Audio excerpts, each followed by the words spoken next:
তুমি ভাবছো আমি তো অনেক গুনাহ করেছি, আল্লাহ কি আমাকে আর ক্ষমা করবেন? তুমি হয়তো এমন জায়গায় চলে গেছো যেখানে নিজেকেই আর ক্ষমা করার সাহস হারিয়ে ফেলছো। তুমি নিজের উপর রাগ করো, লজ্জা পাও, তবু গুনাহ ছাড়তে পারো না। তখন মনে হয় আমি বুঝি ধ্বংস হওয়ার জন্যই সৃষ্টি হয়েছি। আসসালামু আলাইকুম ওয়া রাহমাতুল্লাহ। স্বাগতম জানাচ্ছি হৃদয়ের গহীনে পৌঁছাতে চাওয়া আপনার চ্যানেল উম্মা কণ্ঠতে। আজকের কথাগুলো সেই ভাই বোনদের জন্য যারা নিজেদের নিয়ে ভীষণ হতাশ হয়ে গেছে, যারা মনে করে আমার আর ফিরে যাওয়ার কোনো পথ নেই। তুমি যদি জানো তুমি যত বড় গুনাহ করো না কেন আল্লাহর রহমত তার চেয়েও বড়, তাহলে তুমি বুঝবে তুমি ধ্বংস হওয়ার জন্য নও, বরং পরিশুদ্ধ হওয়ার জন্য সৃষ্টি হয়েছ। কোরআনে আল্লাহ বলেন, হে আমার সেই বান্দারা যারা নিজেদের উপর সীমা লঙ্ঘন করেছ, তোমরা আল্লাহর রহমত থেকে নিরাশ হও না। নিশ্চয়ই আল্লাহ সব গুনাহ ক্ষমা করে দেন। সূরা জুমার আয়াত 53। এই আয়াত কোনো সাধুদের জন্য নয়, এই আয়াত তোমার জন্য, যে রাতের আধারে গুনাহ করে কাঁদো, যে সিজদায় পড়ে বারবার বলো, হে আল্লাহ, আমি তো জানি আমি খারাপ, তবু তুমি তো আছো। আল্লাহ তোমাকে ধ্বংস করতে চান না, তিনি চান তুমি ফিরে আসো। তুমি হয়তো অনেকবার চেষ্টা করেছো, তুমি হয়তো অনেকবার তওবা করেছো, আবার ফিরে গিয়েছো সেই পুরনো গুনাহে। তুমি হয়তো একসময় নিজেই ছেড়ে দিয়েছো, আমি আসলে বদলাতে পারবো না, আল্লাহ হয়তো আমাকে আর গ্রহণ করবে না। কিন্তু আল্লাহর ভাষা অন্যরকম। তিনি বলেন, তুমি ফিরে এসো যতবার খুশি, আমি আছি তোমার প্রত্যাবর্তনের অপেক্ষায়। রাসূল সাল্লাল্লাহু আলাইহি ওয়াসাল্লাম বলেন, যে ব্যক্তি রাতভর গুনাহ করেছে আর ভোরবেলায় তওবা করে, আল্লাহ তাকে ক্ষমা করে দেন। আবার রাতে গুনাহ করলে ভোরে মাফ চাইলে আবার ক্ষমা করে দেন। এমনকি যতবার সে ফেরে আল্লাহ ততবারই ফেরান না। সহিহ মুসলিম হাদিস 2759, পৃষ্ঠা 419। তুমি ভেঙে পড়ো যতবার, আল্লাহ তোমার জন্য দরজা খোলা রাখেন ঠিক ততবার। তুমি হয়তো ভাবো মানুষ জানলে আমায় ঘৃণা করবে, ঠিক তাই, মানুষ হয়তো করবে, কিন্তু আল্লাহ তো মানুষ নন। তুমি যখন লজ্জায়, অনুশোচনায়, কান্নায় মাটিতে পড়ে যাও, তখন আল্লাহ তোমার পাশে থাকেন এবং বলেন, এই তো আমার বান্দা, সে জানে আমি তাকে ক্ষমা করব। তুমি কেবল একবার সত্যিকারের ফিরে আসো, একবার অন্তর দিয়ে বলো, হে আল্লাহ, এবার আর ফিরব না সেই আগের পথে। এই একটা বাক্যর ওজন যদি তুমি জানতে, তবে তুমি আর দেরি করতে না। কোরআনে বলা হয়েছে, আল্লাহ তো চান না কাউকে শাস্তি দিতে, তারা যদি তওবা করে তবে তো তিনি পরম দয়ালু। সূরা আন-নিসা আয়াত 147। তুমি যে এতটা গুনাহ করেছ তা হয়তো তোমার অতীত নষ্ট করেছে, কিন্তু তোমার ভবিষ্যৎ এখনো খোলা। তুমি যদি সত্যিই ফিরে আসো, তাহলে সেই ভবিষ্যৎ হয়ে যাবে জান্নাতের পথ। কারণ আল্লাহ তোমার অতীত দিয়ে নয়, তোমার অন্তরের বর্তমান নিয়েই বিচার করবেন। এই সত্য জানলেই বোঝা যায় তুমি ধ্বংস হওয়ার জন্য সৃষ্টি হওনি, তুমি ফিরে আসার জন্যই বারবার সুযোগ পাচ্ছ। তুমি যদি জানো আল্লাহ যতটা না তোমার গুনাহ নিয়ে চিন্তিত, তার চেয়ে বেশি চিন্তিত তুমি গুনাহ করেই থাকছো কেন। তুমি যদি বুঝতে পারো তুমি শুধু গুনাহ করছো বলে শেষ হয়ে যাওনি, বরং তোমার ফিরে আসার আগ্রহই আল্লাহর কাছে অনেক বেশি গুরুত্বপূর্ণ। অনেক মানুষ গুনাহ করে, কিন্তু তার চেয়ে ভয়ঙ্কর ব্যাপার হলো, কেউ যখন ভাবে আমি আর ক্ষমার যোগ্য না, তখন সে শুধু নিজেকে হারায় না, আল্লাহর দয়ার ব্যাপ্তিও অস্বীকার করে বসে। তুমি যদি এখনো বিশ্বাস করো আল্লাহ ক্ষমা করবেন, তবে জেনে রাখো তোমার ঈমান এখনো জীবিত। আল্লাহ বলেন, আমার রহমত সবকিছুকে আচ্ছাদন করে ফেলেছে। সূরা আরাফ আয়াত 156। তুমি শুধু নিজেকে শেষ ভেবে নিয়েছ, কিন্তু আল্লাহ এখনো তোমার জন্য প্ল্যান করছেন। তুমি ফিরে আসবে ভেবে। তোমার কান্না, তোমার গভীর দীর্ঘশ্বাস তার দরবারে হারিয়ে যায় না। তুমি হয়তো বারবার তওবা করছো, আবার ফিরে গিয়েছো সেই একই গুনাহে। এই ফিরে যাওয়া নয়, আবার ফিরে আসাটাই আল্লাহ চান।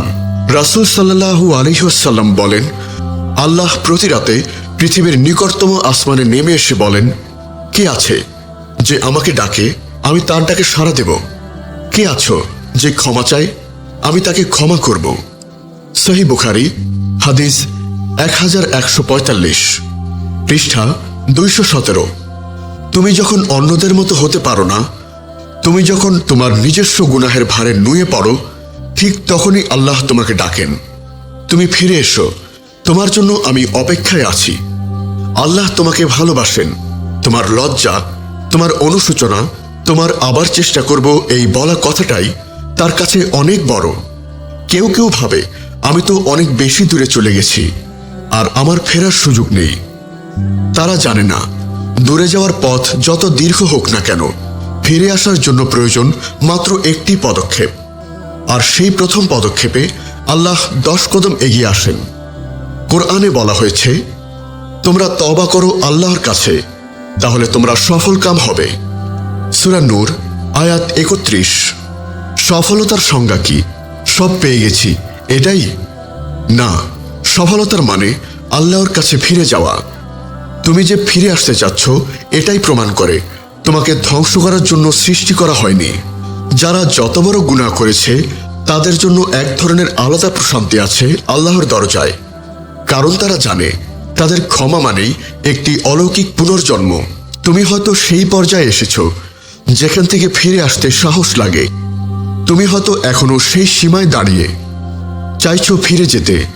এই ইচ্ছাটাই আল্লাহর দেয়া, কারণ কেউ ফিরে যেতে পারে না যদি না আল্লাহ তার হৃদয়ের মাঝে আলো জ্বালিয়ে দেন। রাসূল সাল্লাল্লাহু আলাইহি ওয়াসাল্লাম বলেছেন, আল্লাহ বান্দার তওবায় এমন খুশি হন যেমন কেউ তার হারিয়ে যাওয়া উট ফিরে পেলে খুশি হয়। সহিহ মুসলিম হাদিস 6743, পৃষ্ঠা 1027। এই খুশির ভাষা মানুষের না, আল্লাহর। তুমি যে এতবার ফিরেও আবার ফিরতে চাইছো এটাই প্রমাণ তোমার তওবা করার জন্য আল্লাহর দরজা এখনো খোলা। তুমি হয়তো মনে করো তোমার অতীত এত গন্ধযুক্ত, তোমার গুনাহ এত বেশি, তোমার রাত এত অন্ধকার, এত কিছুর পরেও কিভাবে আল্লাহ তোমাকে ক্ষমা করবেন? তোমার মধ্যে একটা অবচেতন ভয় কাজ করে। আমি হয়তো হারিয়ে গেছি, আমি হয়তো আল্লাহর দয়া থেকে ছিটকে পড়েছি। কিন্তু হঠাৎ একদিন হয়তো কোনো আয়াত বা একটি হাদিস তোমার অন্তর ছুঁয়ে যায়। সেই মুহূর্তে তুমি বুঝতে পারো তুমি আসলে কখনোই বাদ পড়োনি। তুমি আজও আল্লাহর পরিকল্পনার অংশ। আল্লাহ আমাদের সৃষ্টি করেছেন এই পৃথিবীর সব আলো, অন্ধকার, পাপ, কষ্ট পার করে শেষে যেন আমরা তার কাছে ফিরে যেতে পারি। তিনি জানতেন আমরা ভুল করব, তাই তিনি তওবার দরজা, কান্নার দরজা এবং ক্ষমার দরজা খুলে রেখেছেন আমাদের ফিরে আসার জন্য। কোরআনে তিনি বলেন, আল্লাহ তওবাকারীদের ভালোবাসেন। সূরা বাকারা আয়াত 222। তুমি শুধু বুঝে ফেলো, তুমি শেষ হয়ে যাওয়ার জন্য না, তুমি আল্লাহর ভালোবাসার সাক্ষী হওয়ার জন্য সৃষ্টি হয়েছ। তুমি হয়তো ভাবো আমি তো কোনো ভালো কাজ করিনি, কিন্তু আল্লাহর কাছে সবচেয়ে প্রিয় কাজটা হলো তওবা, যেখানে তুমি নিজের দুঃখ, নিজের গুনাহ, নিজের ব্যর্থতাগুলো কাঁধে করে নিয়ে একটু নরম গলায় বলো, হে আল্লাহ, আমি তো আর কারো না, আমি শুধুই আপনার। আর সেই মুহূর্তে আসমান কেঁপে ওঠে। তোমার সেই একটি বাক্য আল্লাহর দয়াকে নাড়িয়ে দেয়। তিনি শুধু দয়া করেন না, তিনি ভালোবাসেন। রাসূল সাল্লাল্লাহু আলাইহি ওয়াসাল্লাম বলেন, আল্লাহ তার বান্দার তওবায় এতটা খুশি হন যে খুশি মানুষরা কখনো অনুভবই করতে পারে না। সহিহ মুসলিম হাদিস 6743। তুমি যদি আজ ফিরে আসো, তুমি শুধু একজন ক্ষমাপ্রার্থী নও, তুমি হয়ে উঠতে পারো একজন নির্বাচিত। কারণ আল্লাহ কাউকে তওবা করার অনুভূতি শুধু তখনই দেন যখন তিনি তাকে নিজের দিকে ফিরিয়ে নিতে চান। তুমি যদি আজ রাতেই সিজদায় পড়ে বলো, হে আল্লাহ, আমায় নিয়ে নাও, তোমার কাছে ফিরিয়ে নাও, তবে এই কথাগুলো হাওয়ায় মিলিয়ে যায় না। তোমার প্রতিটি অশ্রু, প্রতিটি অনুশোচনা রাখা হয় আসমানের পাতায়। এবং ঠিক সেই দিন যেদিন সবাই তোমার আমলনামা খুঁজবে, তুমি হয়তো দাঁড়িয়ে বলবে, হে আল্লাহ, আমি অনেক পাপ করেছি, তবু তুমি আমাকে ফিরে ডেকেছিলে। তুমি বলেছিলে আমি ধ্বংস হওয়ার জন্য সৃষ্টি হইনি, তাই আমি ফিরেছিলাম। আর আল্লাহ বলবেন, তুমি সত্যি ফিরে এসেছিলে, তাই আজ তুমি আমার। যদি এই কথাগুলো কাউকে ছুঁয়ে যায় যে এখনো ভাবছে আমি শেষ, তবে তাকে জানিয়ে দাও তুমি ধ্বংস হওয়ার জন্য সৃষ্টি হওনি, তুমি তওবা করার জন্য সৃষ্টি হয়েছ। আর তওবাকারীরা আল্লাহর সবচেয়ে প্রিয়। তুমি যদি এমন গল্প শুনতে ভালোবাসো যেগুলো শুধু গল্প নয়, জীবন বদলে দেওয়ার সত্যিকারের ডাক, তবে আমাদের সঙ্গেই থাকো উম্মাহ কণ্ঠতে এবং সাবস্ক্রাইব করে রাখো।